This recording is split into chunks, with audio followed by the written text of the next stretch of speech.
ছাত্র শিবির পাবনা শহর শাখা মূলত তারা পাবনা বিজ্ঞান ও প্রযুক্তি বিশ্ববিদ্যালয়ে যে ভর্তি শিক্ষার্থীরা এসেছে তাদের সহায়তার জন্য তারা কিন্তু এখানে তথ্য ক্যাম্প এবং সহায়তা ক্যাম্প এখানে স্টল দিয়েছে। আমরা এই পর্যায়ে ছাত্র শিবির পাবনা শহর শাখার এইখানে যারা দায়িত্বশীল আছে তাদের সাথে কথা বলবো। তারা শিক্ষার্থীদের জন্য তারা কি এইখানে ব্যবস্থা রেখেছে সেই বিষয়ে আমরা এখন কথা বলবো। ইসলামী ছাত্র শিবিরের পক্ষ থেকে তথ্য এবং সহায়তা কেন্দ্র এখানে আমরা স্থাপন করেছি।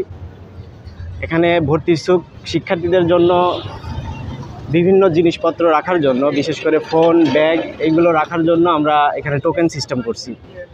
তাদের সহায়তার জন্য আমরা পানি তৃষ্ণা, যেহেতু এখন গরমের দিনে পানি তৃষ্ণা মেটানোর জন্য আমরা পানি রাখছি এবং আরও কিছু ব্যবস্থা করছি, যেগুলো দিয়ে আমরা ভর্তি ইচ্ছুক পরীক্ষার্থীদের জন্য আমরা বিভিন্ন সময় সহযোগিতা করে থাকি। এবং আগামী 2 তারিখ এবং 9 তারিখেও আমরা একই পদ্ধতিতে তাদেরকে আমরা সহায়তা করবো ইনশাল্লাহ। এর জন্য 2টা টোকেন, একটা টোকেন তার সাথে দিচ্ছি এবং আরেকটা টোকেন আমাদের কাছে রেখে দিচ্ছি, ডিভাইসের সাথেই থাকতেছে অথবা ব্যাগের সাথে থাকতেছে।